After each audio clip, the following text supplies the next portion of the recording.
trying to think how I want to start this. I guess to start the normal way, right? What do you mean? What kind of way were you thinking? I don't know. I always think I don't understand why do you always have trouble starting it now?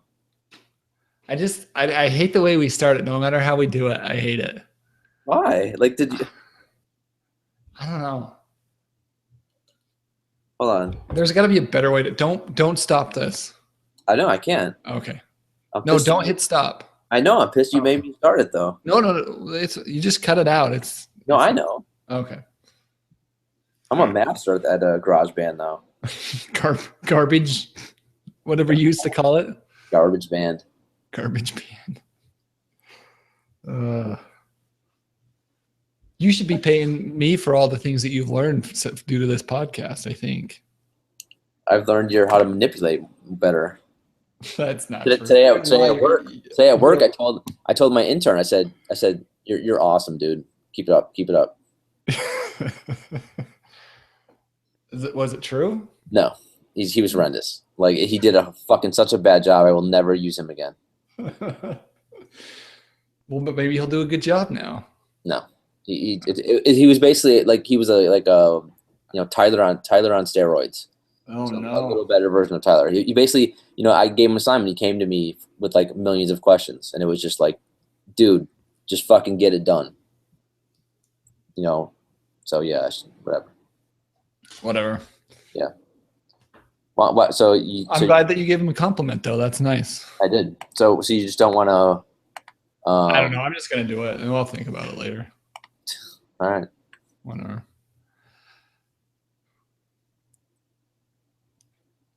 Today's Friday edition of the Daily Fantasy Basketball Podcast is brought to you by No Halftime. No Halftime is an iTunes app that allows you to compete in player versus player daily fantasy sports contests.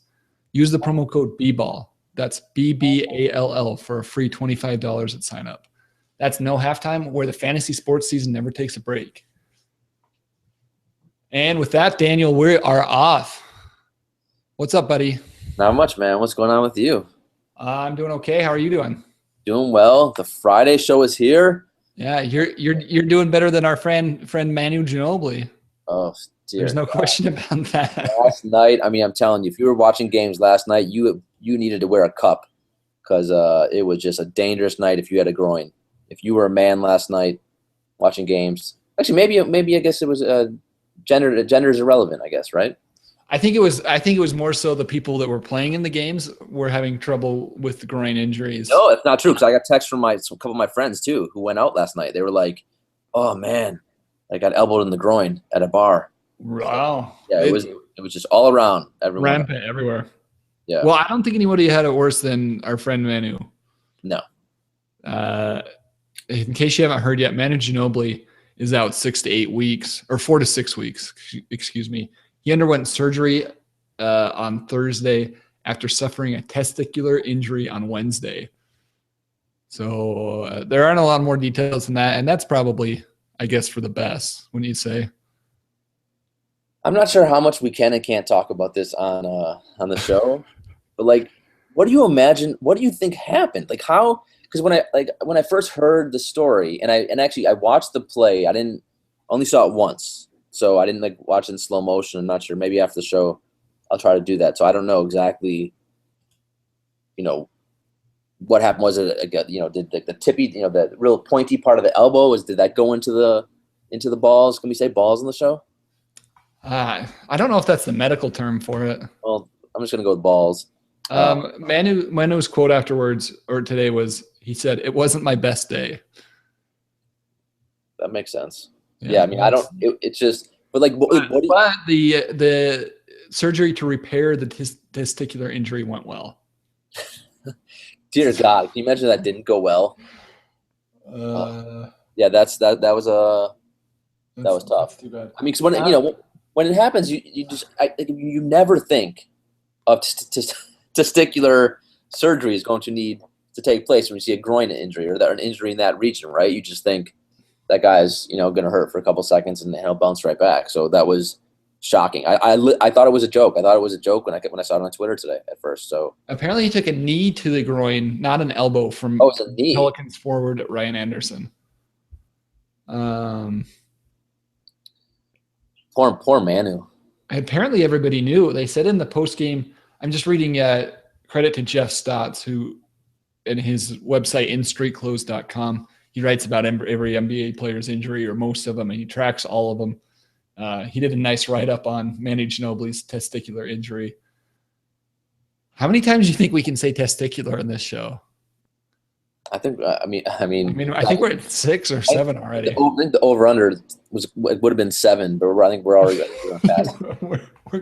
we're gonna blow by that. I'm just gonna go with balls, so because I don't want to. Apparently, his teammates were in a somber mood in post-game interviews. They hinted that the injury, because they knew the injury was severe. So, I mean, that's got to have been before he was taken to the hospital. So they would have had to know something was wrong right away. Well, yeah. I mean, but I also wonder, what would you have paid or not paid to be back in the room where the trainer's actually looking at it? He's probably just, what do you, man, shake it off, get you in the balls. Come on. And man was like, no, man. No, this is different. I've been hit there before. Yeah, this is different. Something's something's not right. And the trainer's like, all right, I'm going to look. And how do you imagine that played out? Just horrifying. So Stotts is giving us various injuries that this could be.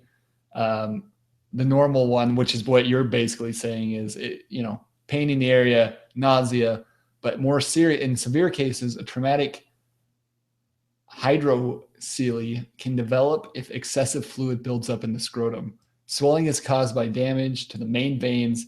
The testicles are known as a varicocele. Even worse, there's a lot of medical terms in here. Bundles can occur if the bundles of veins rupture and blood quickly accumulates in the area. All right, Mark. This doesn't sound great. Another common testicular injury is possible if the impact affects the spermatic cord. Look, I mean, I think our listeners, this is what our listeners need to know. I think one of two things happened. One, Manu has been plotting all year the right time to get a vasectomy.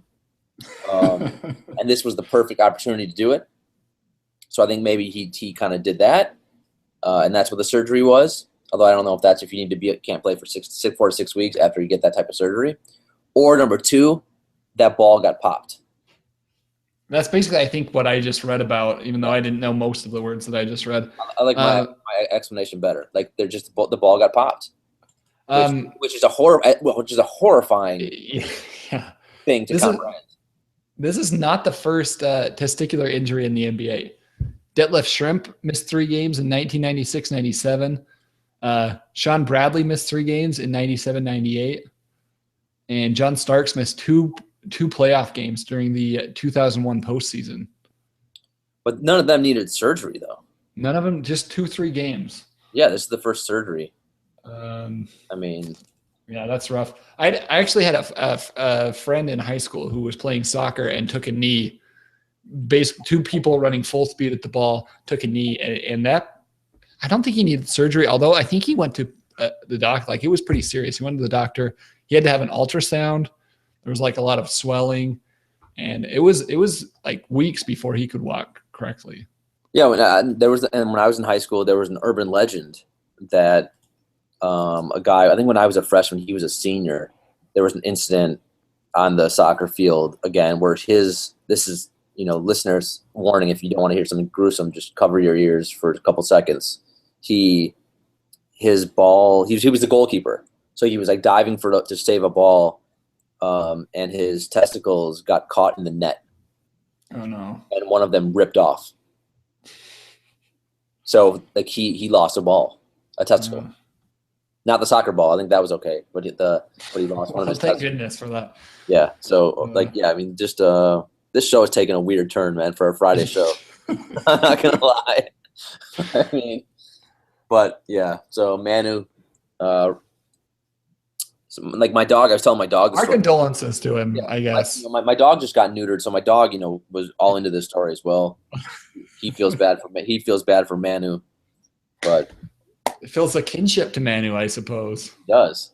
As I wrote on the show sheet to you that I sent to you, Manu, like my dog Ed Harris, got his balls removed last night. So yeah, but I mean, bringing it back to fantasy. Yeah.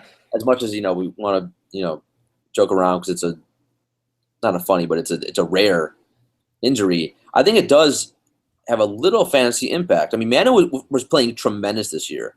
Doesn't get a ton of minutes, but he gets around 20 a game. Opens up 20 minutes, and the most interesting thing about last night, guess who played the most minutes he's played all year? And a lot of this is because Manu was out. Who's that? A guy Anderson? No, a guy who's been probably struggling in a slump for about a year. That's Danny Green. Danny Green played 38, 39 minutes, depending on what site you're looking at. But had 16 points, 7 boards, 1 assist, 1 steal, 1 block. He's been playing better of late, and even though had a horrendous year, if you look at he's still ranked, I think in the top 120, I think in standard leagues. I'm seeing at 160, about 160 right now. Okay, so 160, even though given the fact that he's played just dreadfully. Yeah. So I think there's a chance, and he's on a lot of waiver wires. I think as he should be, frankly. Right. But he does have upside. Yeah. And if he gets hot, no question. And this is going to give him, even if this only gives him 4 to 6 extra minutes a game, I think this is a real chance for him to turn his season around. That's an interesting take. I hadn't thought about it that way, but it would certainly be. So I did snatch him. Maybe snatch him up is the wrong words to use, but I did pick him up in one league today because, I'm telling you, I've seen the upside. He carried me to a league title a couple years ago. So. I'm very interested to see how Danny Green responds in the next few games. Yeah, no question about that. Now on to more groin injuries, I guess. This is more of the traditional kind. Kentavious Caldwell-Pope also suffered a groin injury. He is expected to be out until the All-Star break. I think was this the first games he's missed as a pro? It very well could be. I mean, I don't recall him being out. It certainly is his first time being out for an extended period of time. Yeah, I think he missed 2 games as a rookie. I don't know. That may have been him not playing, just coach's decision, but played all 82 last season. He's been playing 37 minutes a night. He's actually had a very good season. He's been tremendous, and this is not, I guess, the best for fantasy, but he's become my favorite defender. To watch especially on-ball defender. I was telling you pre-show, I think him and Kirk Heinrich is the fact that he could still do this at his advanced age of 72 is amazing. But KCP played like Steph Curry, just tremendous. I mean, Curry still had a decent game, but his on-ball defense is he's rock solid, man. And the man who moved into the starting lineup in place of Kentavious Caldwell-Pope is Stanley Johnson. Now on Thursday night, Stanley Johnson had himself a game, Daniel. He did. He played 44 minutes, which is amazing. He scored 22 points, had 9 rebounds, 5 assists, 2 steals, 1 block, and 1 3-pointer. What do you even say about that? Look, Stanley Johnson, he was on the cusp of being fantasy relevant anyway with KCP. Without KCP, he's a must-have. He's a must-own player. He's got a couple of really good things working for him as well. One is Stan Van Gundy. Stan Van Gundy he's basically become Tom Thibodeau in terms of coaches, in terms of giving the star players or good players a lot of minutes. He's not afraid to give guys 38 to 40 minutes a night. So I think Stanley Johnson is going to get a lot of minutes as a starting 2 guard. He does a lot of things on the court. So pick him up, enjoy the ride. I don't disagree with the pickup there. But KCP and Marcus Morris are basically the only guys on the team playing over 34 minutes a game. So, and there's only, Andre Drummond plays 33, Reggie Jackson plays 31, KCP and Marcus Morris play a bunch of minutes, but I think you might be overselling a little bit what Stan Van Gundy does for his players. Yeah, I don't know. I mean, you're right. Stanley Johnson has had a good week or so of games. His last 8 games, He's been basically a top 100 player. He's played 28 minutes per game. He's scoring 14 points, giving you 4.5 rebounds, 2.5 assists, 1 steal, and 1.5 3-pointers. So while that's not like, I don't know, that's not like great stats. That's something. And now with KCP out for a couple weeks, I have to agree. I think he's probably worth a pickup. Yeah, I mean, it's going to be. I mean, I wouldn't be surprised if some games Brandon Jennings ends up being the one getting some extra run. And I know Stan Van has in the past has talked about experimenting playing Reggie Jackson at the 1 or Jennings, just playing both those guards together. So that's gonna be tough to pull off a lot of the time. It is. And but Stanley Johnson was already getting like the 28 minutes. I mean, what do you think he bumps up to? 32, 33, 34 or something? Yeah, right around there, right around 34. Which, but look, I think Jennings is going to be in play too, a little bit. And you can, as much as I'm telling you, the NBA it's changed so much. I watched Dallas Miami last night. Dallas had a lineup of 4 midgets on the court at one point. Well, Rick Carlisle can do things that nobody else. Yeah, but I'm telling you, like the modern NBA, you can do that. You can play 3, depending on who you're up against. You can play 3, 4 small guys at the same time. I mean, they had. No, I don't. With these two, I don't think it's size. I think it's defensive aptitude. Right. No, it is. But I'm just saying. I think with KCP out, it opens up a chance for Jennings to get some more minutes too. So I'm like, you're right. They probably will have to do that. Yes, defensively, would that be a disastrous lineup in theory? Yeah, but you hope that you can just funnel the guys to Drummond, and Drummond can help, kind of protect those guys if you do roll that offense out. Maybe he'll just play Stanley Johnson 44 minutes a game, and we'll get to see what he's capable of. I wouldn't expect that though. So, I mean, here's the interesting question, right? Like we can sit here and say Stanley Johnson's going to perform at like a top 75 player level for the until the All-Star game. There's been a lot of pickups though in the last couple of days and weeks. Would you pick him up over some of those guys? Like we talked about last time about Markieff Morris and Jokic and some of those hot pickups. Like, would you really go pick up Stanley Johnson if you just picked up those guys, if it meant dropping those guys? No, I would keep those guys over Stanley Johnson. That's just because like KCP's I expect him to be back. He's coming back. Yeah. He's coming back. So it's kind of whereas Markieff and Jokic, those guys have the capability to give you upside for the rest of the season. Whereas Stanley Johnson's, it's still going to be capped. I'm going to go back to our last show and look, as we talked. So we just talked about Jokic. We just talked about Markieff. We also talked about Aaron Gordon on that show. Would you pick up Stanley Johnson if it meant dropping Aaron Gordon? That's closer. Yeah. Depending, if I just need rebounds in the league, then probably no. But otherwise, yeah, I could see myself doing that. I probably lean that way. What about Levine? I'm guessing that's a big NO from you. That's tough because you love Levine. I do. No. I do, but Levine's not must own yet, and I think he's still going to be available. Like you could pick up Stanley. Like you could pick up Stanley Johnson, and then when KCP comes back, then pick up Levine. I think he's going to still be available in a lot of waiver wires. I don't know. Levine played 34 minutes last night against the Clippers. Even though he came off the bench, he had 17 points. No, I told you, I love Levine. Yeah, I don't need to talk you into Levine, but no. He's owned in basically every one of my leagues. I'm pretty sure he is owned. I'm trying to see if I can find. Trying to find his ownership level. I wouldn't drop Levine for him, but I kind of see the logic of yours.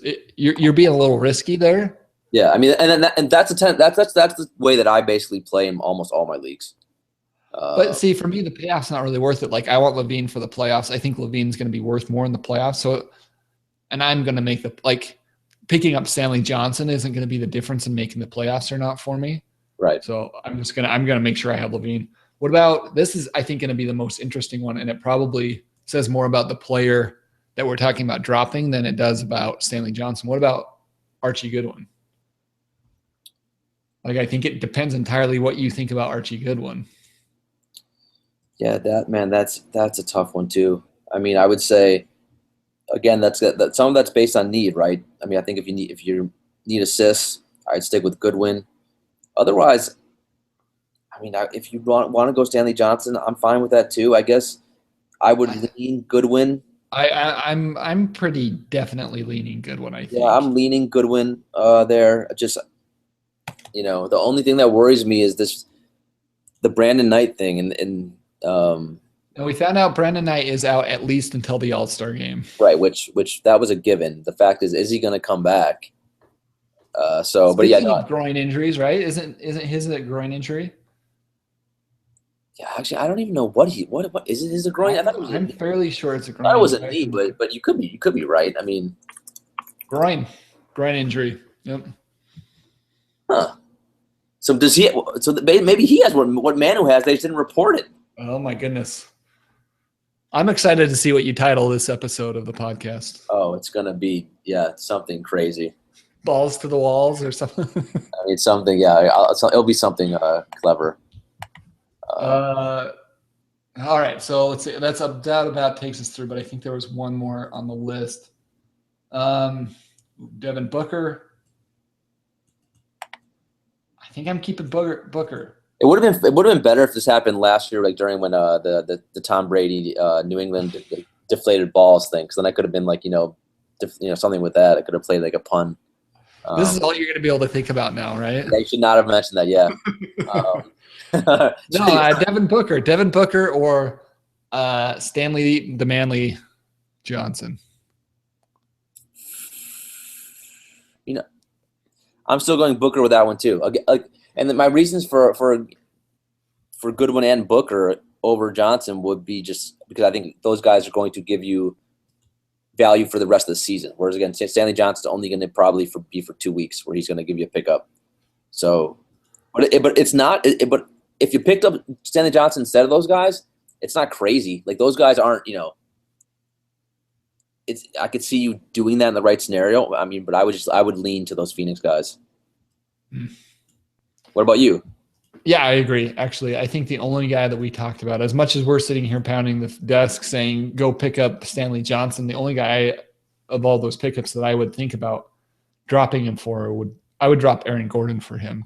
Well, but this is actually interesting because I did. So I picked up Stanley Johnson. You know who I dropped? I dropped Chandler Parsons in one league. Interesting. Yeah, I dropped Chandler Parsons. I know our friend Tyler Watts is not going to be happy with that because in an article he just posted on the Daily Fantasy Basketball Podcast website, he thinks Chandler Parsons is going to have a nice end of the season. But I have no issues with dropping a guy like Parsons, who has always been a severely overrated fantasy player. I can pick up players. They're similar players, him and Stanley Johnson, actually. Like. Right, but I think Stanley Johnson can do more things on the court. I like Chandler Parsons. I think I like him more than you do, but I'm just saying from a statistical, like listen to Chandler Parsons, his stats this season, 12 points, 4.5 rebounds, 1.4 3-pointers. Stanley Johnson, the last 2 weeks, 14 points, 4.5 rebounds, 1.5 3-pointers. Like, there's small forwards that give you similar numbers. Now, Parsons the last couple of weeks has kind of been on a hot streak. He's scoring 20 points a game for the last 8 games, giving you 3 3-pointers a game. I probably would have kept Chandler Parsons, but I don't really have a problem with you making that move either. Yeah, and this is also like one thing that I genuinely use that I think a lot of people don't is just I watch games, and I'll go a lot based on what I see in the actual games themselves. Now I look at the stats obviously as well, but so I watched Dallas Miami yesterday, and Parsons got benched the fourth quarter for Fat Raymond Felton, and like Parsons had a really nice first quarter actually, and then just couldn't make a shot the rest of the game, and Carlisle benched him, and I would not be surprised if that I would not be surprised. I can't even figure out a way to say this. If that happens again, yeah, I guess that's the right way. In other words, I could see Parsons being benched several games down the stretch. Like Carlisle is going to put the best 5 players out there, whatever lineup he thinks is going to help win that game. Parsons is not a great defender. He's still coming off that injury. he was on a nice hot streak, like you said, the last couple weeks. But to me, he's just not a player that screams fantasy goodness. He's a player that's he's gonna have some ebbs and flows, and if his shot's falling, he's gonna be a nice player, and if it's not, he could get benched. So the reason why I like Stanley Johnson right now over Chandler Parsons, I know, I'm pretty sure the next 2 weeks Stanley Johnson is going to fill up my box scores or give me nice stats, every night he plays, because he's going to get consistent minutes, I think. Whereas Parsons, those minutes are still gonna be like a yo-yo a little bit. That's excellent analysis. Thanks for sharing that. I mean, no problem, man. I hope you. There's nothing I can add to that. I like it. That's what the people come for. I'm telling you. Let's do it. I can sense you trying to mock me. Let's do no. I'm being totally genuine. I'll do Stanley Johnson, and you can do Chandler Pretty Boy Parsons, and I'll destroy you. I was trying to give you a genuine, actual compliment there. I know it. Sometimes I sound sarcastic either way, but I was actually trying to compliment you and tell you good job for sharing something you've seen. But that's fine. I'll take you up on that. No, thank you. It's hard. Ever since we talked pre-show, when I read that Paul George quote, my confidence is just shaken. I mean, if you guys didn't listen to our show on Wednesday, where I read probably the quote for the ages that Paul George gave, it just that will hurt anyone's confidence. That was my Manu Ginobili. That was my Manu Ginobili moment of the year. It was a befuddling quote. There's no question about that. And the other problem that nobody else besides me knows is that the way the quote was written that you were reading from, that was like a quote, a small snippet of the quote, and then 3 sentences, and then the rest of the quote. So I could hear you read the first little segment and then reading through the rest furiously to try to get to the rest of the quote. Yeah, well, that was my fault. I should have taken that all out before the show, and so it was only the quote that I had to read, not try to get through all that other nonsense. But, all right, well, now is as good a time as any to do our no halftime segment for the show. As always, we want to thank halftime. You like that? Yeah, was that an official sound effect? That was. I don't think there's enough singing in our show. Absolutely. After watching the Grease musical, I mean, I've told you about my love of Pitch Perfect 1 and 2. There's just doesn't singing make you happy when you hear music? I would welcome more singing from you on the show. Thank you. We want to thank our friends No Halftime for sponsoring the Daily Fantasy Basketball Podcast. We like to talk a little bit about No Halftime plays.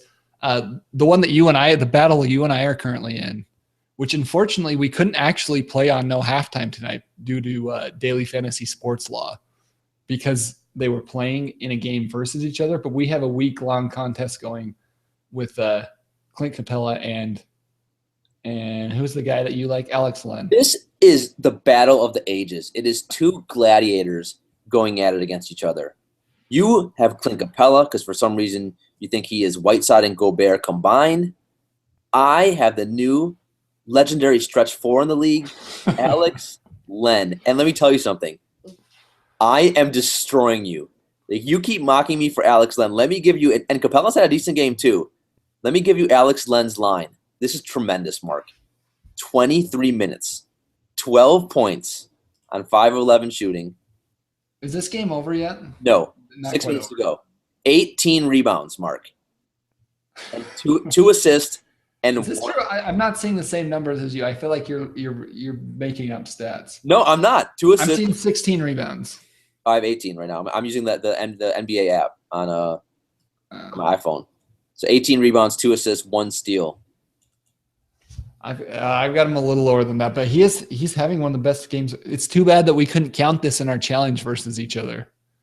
But this just goes. I mean, to show listeners, Mark tries to mock me, but I know what I'm talking about, guys. This is not why I've made millions in DFS. I'm an expert. Now, granted, I've lost millions too, but we don't talk about that. What's $1 million or $2 million here or there? Yeah, the great Alex Len has scored exactly 18 points in his last 4 games combined. You always do that. Focus on the moment. Focus on the moment. He had 1 good game, and it doesn't even count in our challenge because we couldn't put it through. Alex Len, man. So Clint Capella will redeem himself next game. Clint Capella, should be where he is in most leagues on the waiver wire. He is owned in almost every one of my leagues. Is he really? And not just by me, yeah. Some of the time it's by me though. All right, you want to do Stanley Johnson versus Chandler Parsons? I don't want to do that. You're coming over to my side? I don't want to do that. No, I'll do that. It'll just be the $5 one though. I don't want to do it. Yeah. Yeah, because you agree, Stanley Johnson. In all seriousness, Mark, in the next 2 weeks, I think in the next 2 weeks, I probably would go Stanley Johnson. Yeah, I agree. I would say probably go Chandler Parsons. What's that? Say it again. I said rest of season. If we're talking about from here till the end of the game, I totally agree with that. But if you're savvy enough on the waiver wire, I can pick up guys on the waiver wire. It's gonna give me better value than Parsons. I think, especially if I'm streaming guys. But I'll throw you a bone. We'll do that one once. Another guy that I know I touted on the show earlier, and I don't know if you picked him up anywhere, and that's Norris Cole. With yeah, we actually had one of our listeners tweet at us about a Norris Cole no halftime challenge he was in. Yeah, he versus Etwan Moore. Yep, who had that one good game for Chicago. So people are still sleeping on Norris Cole. I've always liked this guy. He was on Miami for several years. Shout out to Rob, one of our listeners, Rob Percha, I think is how you pronounce the name, who tweeted us about that. Yeah, and Norris Cole. Since Tyreek, God only knows what's going on with Tyreek and that knee. I think he at some point is going to be shut down for the year. It's made out of paper mache at this point, isn't it? Yeah, I mean, I just. By the way, I always hated watching that guy, even when he was on Sacramento. I know he got Rookie of the Year. Were you ever a fan? I was never just a fan of his game. He reminds me of. I don't think anybody's ever liked Tyreek Evans. Do you know what I mean? I think he's always been universally disliked as a player. I mean, especially his rookie year, and then people would compare him. I forgot who they would compare him to, but to some pretty stellar. I don't think anybody actually liked him. ESPN would always run those stats that was basically he's the only player to whatever he averaged. Didn't he average 25 and 5 his rookie season? And it was that must have been 20 and 5. No way he averaged 25. No, 25. 20 points, 5 rebounds, 5 assists. Sorry. Yeah, I can see that. I think he averaged that his rookie season, and I think it was only him and Oscar Robinson and LeBron James who'd ever done that before or something. And so those stats got thrown around a lot, but they played at such a high pace, and he played so many minutes that when you adjusted for those things, you could kind of see that that's not really who he was. Yeah, he's always been one of my least favorite players to watch. Just an ISO monster, just taking and at the time before, he's not a good shooter, and he would shoot, and he would take 5 or 6 shots a game his first couple of years, where his foot would be on the line, on the 3-point line. So it'd be a 2-pointer, it'd be a 22 and a half foot 2-pointer. And you want to scream at the TV, what are you doing, dude? Just a very frustrating player I am concerned about what's inside. If you took an X-ray of his knee, what would be in there at this point? There'd be nothing. I think it's just some paper mache. Yeah, no cartilage. It's. I mean, I don't know if it's as bad as Brandon Roy, but it's. It's not yet. Yeah, I mean, he's had so much trouble on those knees. The only thing about him, it's similar to Brandon Roy, he doesn't really rely on a lot of athleticism. He's not explosive. Mm-hmm. No, I get what you're saying. But still, yeah. I mean, it's just I think the remainder of his career is going to be interesting to see what he can become. And I think he should become kind of like a 6-man and play 20, 22 minutes a game. But will he accept that role? I don't know. I think that's what Derrick Rose should already be doing. Right. But my point. At this point, though, he's played the majority of their games so far. Who has? Derrick Rose. Yeah. That's all. He's played them inefficiently. I'm not saying he's good. I'm just saying, injuries don't seem to be a problem for him currently. Speaking of Norris Cole, he is playing right now. It's don't mention this. Don't mention past halftime. Well, he is playing poorly. He's 1 of 10 from the field. Yeah, disaster. I mean, what I always like to do in these situations is say, what if he shot 4 of 10 from the field? Like, are you happy with his stat line? And it looks a lot better because we know that Norris Cole isn't a 10% shooter. He's probably closer to a 40% shooter. So give him the normal amount of baskets, and he's at like 8 points and 2 assists and 2 steals. He's only played 11 minutes, though, which is sort of surprising to me. Yeah, I mean, I'm not just taping the podcast. The only thing I can see is he's got 3 fouls. So I would think he's got in foul trouble in that first half. That's stupid to sit guards who get into foul trouble because it's not really foul trouble. You know what I mean? No, well, certain players it would be, but there's certain players it wouldn't be. Yeah. Like Norris Cole can get 3 fouls in the first quarter and finish the game with 3 I bet you fouls. Norris Cole has never fouled out a game in his life. Right. So why worry about it? Exactly. Now, it does seem like Jordan Clarkson is torching him tonight, though. So maybe also that could be part of the problem. Jordan Clarkson's 8 for 9 for 18 points. Kobe Bryant's 5 of 15. Dude, yeah, that's a nice typical Kobe Bryant night. I thought he was going to retire the other night, like against Minnesota. Yeah, he was playing so well. I thought he was just going to take his jersey off at the end of the game and be like, "That's it." No, I mean, I even tweeted out a link to George Costanza leaving the meeting on a high note. Like he made the joke and everybody cheered and he's like, "That's it, I'm out of here." I mean, no, that's the thing. I mean, I see Kobe having like 2 to 3 more of those nights a game. I just feel like he should leave on that note. It's not like they're playing for anything this year. No, I disagree. I want to see because I think like every 5 games, Kobe takes like some special, quote unquote, injections to get him ready to play. I'll leave that alone. So just to wrap up our no halftime segment, we like going for Stanley Johnson. Yeah, like big fan of Stanley Johnson right now. We're gonna keep our Clint Capella versus Alex Len contest going. We're gonna officially start it after this game because it couldn't start yet. We're gonna do a Chandler Parsons versus Stanley Johnson. You like Norris Cole? You like targeting Norris Cole? Or is there anybody that you want to go against? Yeah, it's one guy who I wonder if we should start talking about.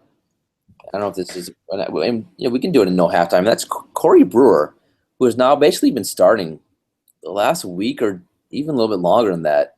As Houston has went small, and they've Capella's now coming off the bench, and they're basically playing Ariza at the 4 and Corey Brewer at the 3. I mean, he's an interesting guy to me, Corey Brewer. I mean, tonight, I can't find one nice thing to say about Corey Brewer right now. Really, one? I'm sorry, man. I'm trying to support your argument here. He's always been good in steals. He is okay in steals. No, I'm just thinking of like a no halftime challenge because or even a DFS too. Like he'd be a sneaky play if he. Yeah, everybody thinks he's terrible, and everyone thinks he's not going to get any minutes. He's not going to be any good. So if I guess if you could get him against like Etwan Moore or something. Well, right, or you went Jared Dudley versus Corey Brewer. Okay.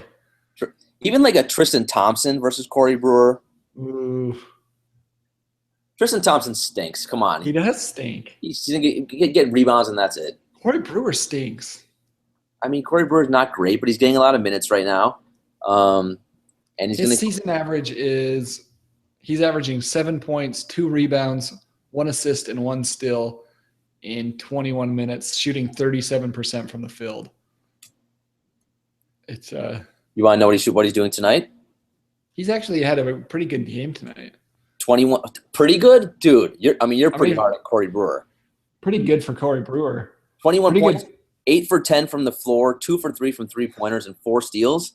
But see, this is my point. Like, this is what I always try to tell, and I just did the opposite with Norris Cole. Like, with any performance like this, give them an average shooting night. So give Corey Brewer 4 of 10 instead of 8 of 10, and then what does his stat line look like? It looks like 10 points, 2 3-pointers, or maybe 1 3-pointer, one assist, and 4 steals, which is fine, but it's not like something I'm running to the waiver wire for, or He just happens to be having a really good shooting night, which isn't sustainable unless you think he's going to shoot 75 or 80% from the field. Yeah, I mean, and that's fine. All I'm saying is, if he's going to be starting, he could be a sneaky play in something like no halftime, something like DFS, where is he going to be season long fantasy relevant? He might be a guy that I would consider streaming, actually. To be quite honest with you. This is what I was trying to, because I'm with you on the no halftime thing or the DFS thing. This is what I'm trying to make sure people know is like, don't pick him up in a standard league. The only time I would consider picking him up in a standard league is if he was playing a Saturday, Sunday back-to-back and you were in desperate need of steals. And I would pick him up on Saturday, hoping that he could get me like 6 steals in 2 games, and then I would drop him. Yeah, as we talk, I'm looking at his numbers, and I'm not overly impressed.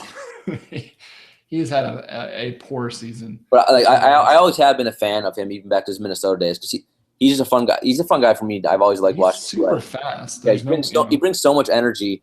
But he seems to. The thing that annoys me about him, he'll miss like 3 to 4 layups a game. But he is getting a lot of minutes right now, and it would make sense where he'd be a good fit for that Houston system, Right. So. Go ahead. I was going to say another guy who, speaking of that Houston team, now has moved over to that 4 spot, Trevor Ariza. He's an interesting play too. He's played better, a lot better lately. Yeah, and I think my feelings about him are well documented. I like Trevor Ariza. I think he's perennially. There you go. Perennially underrated. Daniel, we got so excited about talking about Manny Ginobili and all the other groin injuries, we forgot to talk about your wheel of nonsense at the beginning. Oh, the wheel of nonsense, Mark. I'm sorry. Let's rewind back to the wheel of nonsense. I mean, I don't even know where to take you on the wheel of nonsense today. I'm not going to lie. I didn't even get a chance to. I was stuck in just. If my bosses are listening, great meetings. If they're not listening, just useless. The most inefficient meetings I've ever encountered in my life. Just what a waste of time. Isn't that when you pretend you're writing on a legal pad, but you pull out your phone and start? I have certain, depending on which, what meeting you're in, which bosses or supervisors are there. Some are notoriously known. I literally think we have, my company is whatever. We have so many stupid people at my company. Dear God, I hope they're not listening to this. But who, let's say there's 10 people in the meeting. 3 of them are higher up. Mm-hmm. One of those will be only to watch the junior people in the meeting to make sure they're not they're not on their phones and not doing anything quote unquote not. So what happens if you get caught on your phone? What could they even do? They'll bring you into their office and give you some stupid lecture. And really? Yeah. I mean, it's just it's just not professional. And I would argue that it's very professional, in that most professionals do it. No, I totally agree. and I mean, it depends. Also, being a lawyer, a lot of times you can use it. Well, this is also how they trick you. So they have not I have a stupid BlackBerry where my work emails come in. So they'll know, if I'm not if I go to my iPhone, they know that's not work. Wow. Yeah. They give you a BlackBerry, huh? Yeah. That's a tricky way. And I think they're just refusing to let you switch to let you get your work emails on the iPhone solely because. So wait, do you carry 2 phones? Yeah. Just because you hate the BlackBerry so much? Yep. Wow. Well, what do you mean? Wait, do you expect me to use a BlackBerry? What do you mean? Well, if my work gave me a phone, regardless of which phone it was, I would just carry that one phone. Yeah, but my work thing isn't even a phone. It's just basically for emails and stuff. What? Yeah. I don't even think it has a phone, the phone capability. That function's not even on. It's solely for emails. Yeah, it's. I mean, my company basically thinks they're still in the 1860s. It's IT wise, we're so behind. Certain. It's just But so point was I didn't get a chance to post the wheel of nonsense. Well, You almost launched into a story pre-show that I think should go on your Wheel of Nonsense. Let's see if you can keep it to a couple of minutes here. But Yeah. I found out you, in addition to your dog, you have a cat in your 1-bedroom apartment. Is this true?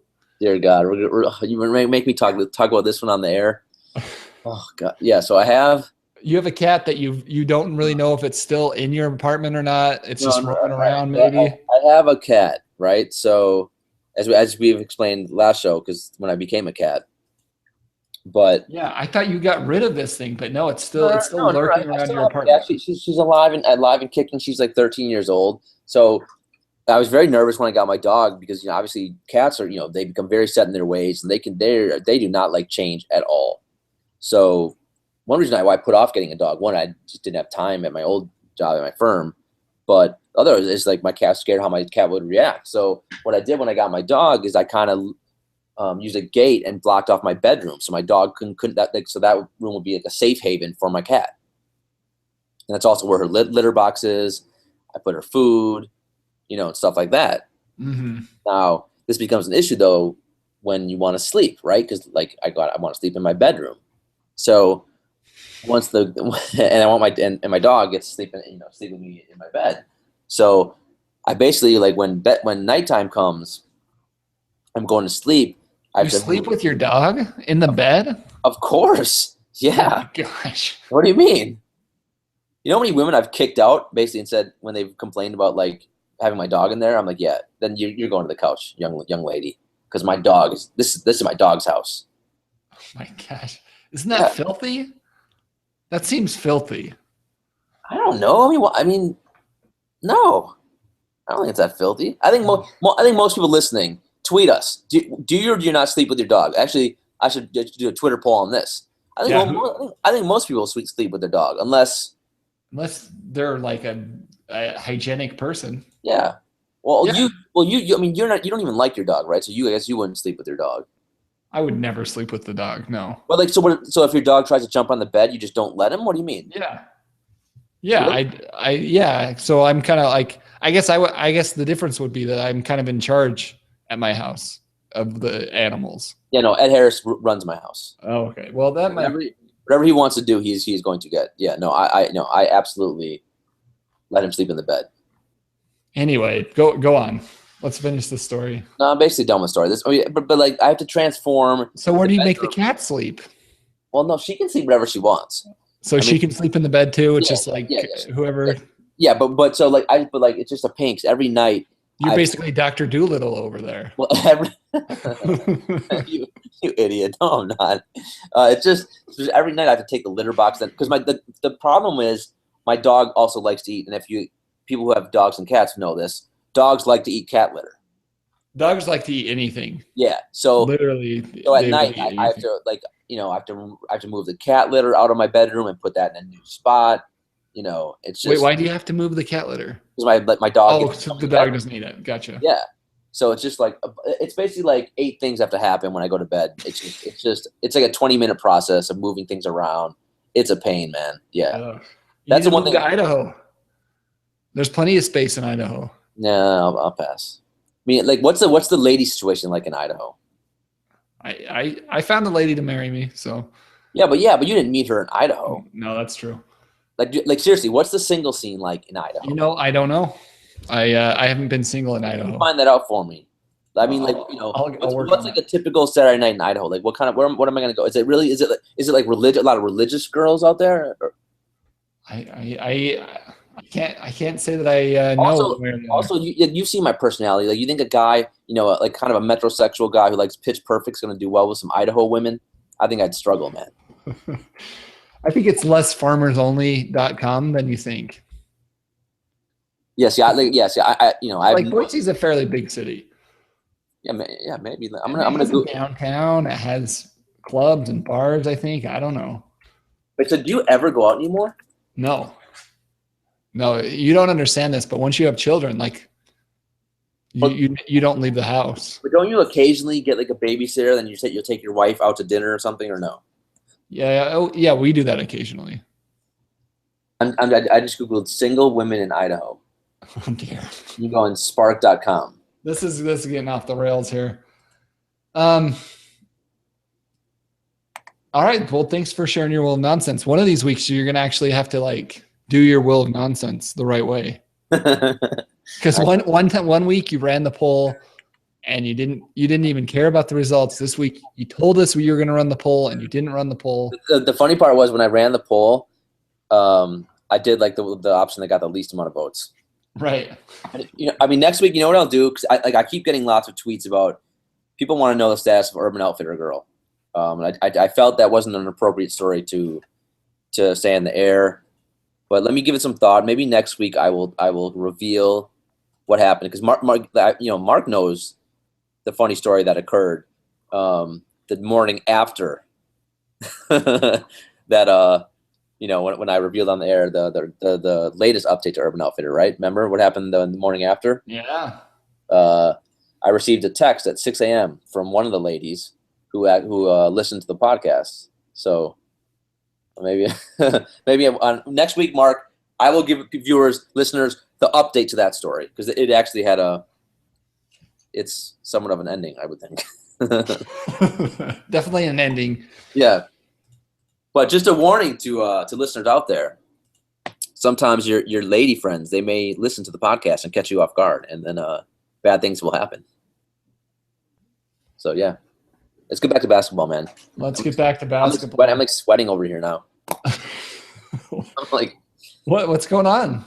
I don't know. I mean, I don't know. Brought back bad memories of that 6 a.m. text. There's nothing worse in life. If you I guess if you're married, I guess if you're married, you would have like a different perspective. But as a single guy, or it's just if you're dating or whatever, if you wake up and wake up to a text from like a girlfriend, ex-girlfriend, just a girl you're dating, like a nasty text, it's just not a good way to start your day. I would have to agree with that. Like if you're married, it's different, because like you wouldn't wake up to a text. You'd actually you wake up to the person just slapping you, I guess, right? Right. It'd be in person. It'd actually be worse. It'd be in person. Right. Yeah. All right, Daniel. I think that's all I got for our show tonight. Do you have anything else you want to share with us? You don't want to go over one or two box scores? Sure. Let's talk about. I've only got one that's final here. I guess the Houston game has gone final. So we got. Yes. I mean, we already talked about Stanley Johnson and his awesome game. It is true. There's a lot else to talk about on the Detroit side. That game was kind of interesting just because the Knicks were down by like 100 points. Not really 100 points, but what was it down? Like 20, 30 points? Yeah, like really early. And they only ended up losing by 6 points at the end. Robin Lopez had a monster game. He actually might be a guy worth talking about, I think. He was drafted in a lot of leagues and he's been dropped. But the last week or so, he's averaging 16 points, 10 rebounds, and 1.5 blocks per game, shooting 64% from the field in 29 minutes per game. He's been a stud for those 4 games. Are you buying this, or do you think that he's somebody that's worth picking up, or no? I mean, he's teased me a couple times this year where he's had stretches like this. I've always thought with Robin Lopez, like many players, if he gets minutes, he can be somewhat productive. The problem is just Fisher hasn't been consistent giving him minutes. Well, and the nice part about him is that he's a good shooter. Like he's gonna not necessarily like he's no stretch four like your friend Alex Len. Yeah. But he's going to shoot a solid percentage from the field because he's going to shoot short shots. But he also shoots nicely from free throw range. He's shooting 81% from the free throw line this season. But the thing is, like both Lopez brothers, like they have skills. Like he's not as skilled as his brother Brooke, but he actually is a skilled player. Sometimes he looks a little clumsy out there, but he can do some things offensively if he gets in the post. But you look at his game logs and it's just I go right to the minutes where you can see the last 2 games he got over 35 minutes, and the game before that 18 minutes. Now some of that's going to be based on matchup, because again a lot of teams just aren't rolling out traditional centers anymore. So I think that's probably his biggest obstacle. So if you get him on like the right matchup, he's going to give give you some nice production. And Andre Drummond usually even though he gets a lot of blocks, is a good guy to go against. Yeah, he's an atrocious defender. He really is. There's Yeah. a big difference between what he and Gobert can do, despite their similar numbers. Right. So, so Robin Lopez, given the right matchup, he can be a nice player to use. Am I buying like long term? He's an okay guy to own. Probably a stream option, I think, is what we're coming down to. Yeah, mostly. Stream him for, if you need, like, if you're worried about your percentages, but you need some rebounds as well. Like, that's the problem when you pick up rebounds a lot of the time. You're picking up a guy who's going to shoot 50% from the free throw line, and that could swing that category. So if you want like 8 to 10 rebounds in a game, but you want to not have to worry about the percentages or something, or if you need a couple of blocks, I think he's a good option there. The only other game that we have final here, Daniel, is the Rockets and Suns. We talked about a little earlier. Corey Brewer finished with 24 points. Ariza with 22. Both guys you mentioned. The guy that I want to talk about, Mark, is Ryan Anderson. And let's talk about him. I want to get your thoughts on him because his name is he coming did something very, very not nice to Manu Ginobili. Yeah, I guess we did talk about him a little bit to start the show, and I guess we learned he has, a very, it must be a very pointy knee if he did what I think he did, but, but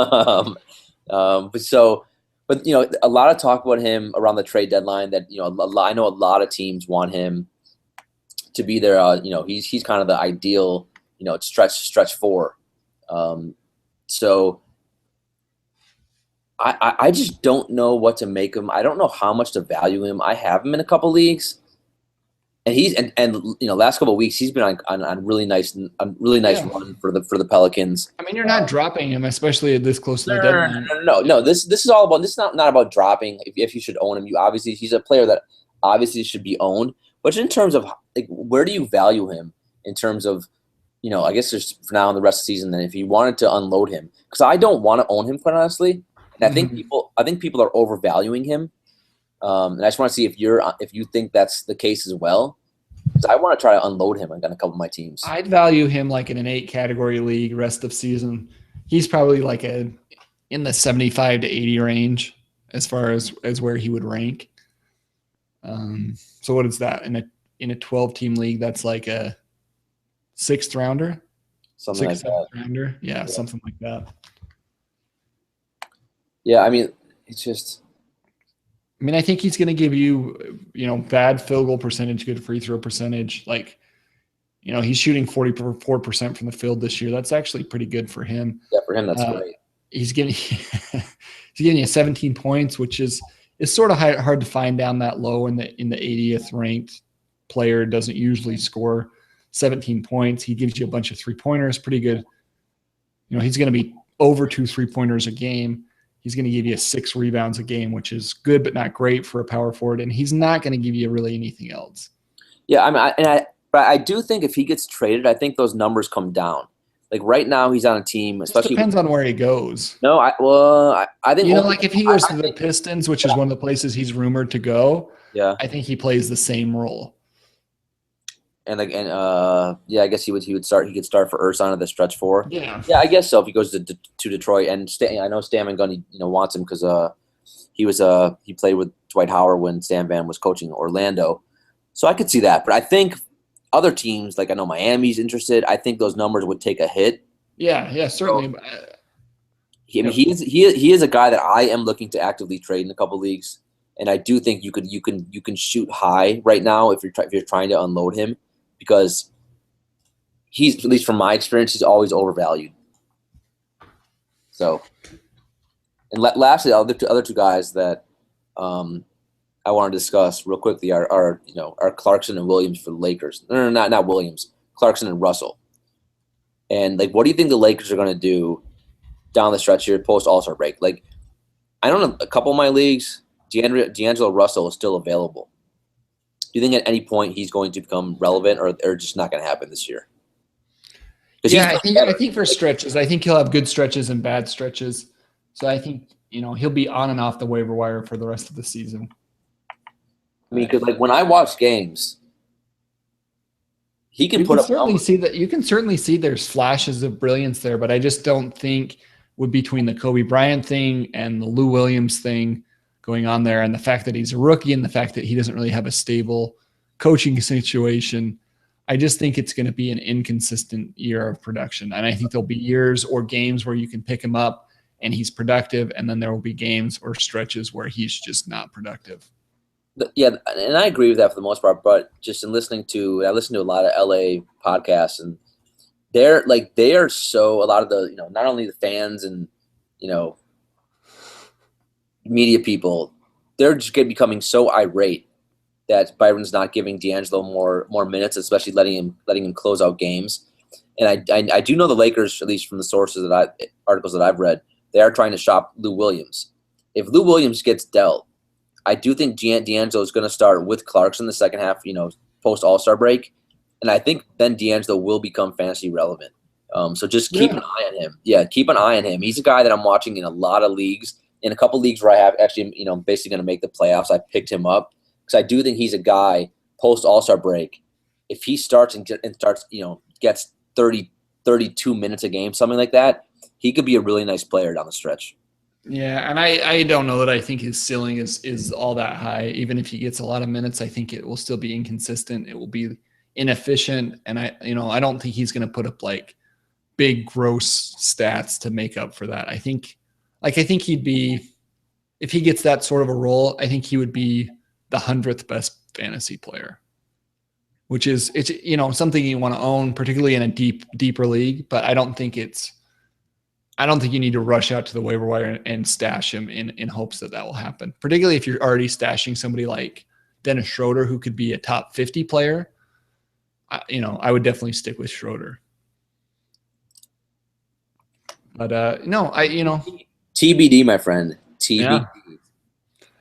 All right, Daniel. Everyone's sleeping on D'Angelo. You like him, huh? Surprisingly, I do. Well, also because once I've been trying to, all year long, I've watched a lot of tape on Moutier and D'Angelo Russell, and Moutier's just been so dreadful. So a lot of times I'll watch a game of Moutier play, and then I'll watch D'Angelo Russell game film, and D'Angelo looks so much better to me. So I think that's also why I always. Moutier's been bad though. Yeah, he's been horrendous. Yeah. But anyway. All right, Daniel, that's a wrap for our Friday show here. I hope you had a great weekend. All of you listeners, I hope you have a great weekend. I hope you get a chance to watch some basketball. And we will be back on Monday with a new version of the new episode. New episode of the Daily Fantasy Basketball Podcast. And Later, guys. Until then, have a good time. See you later.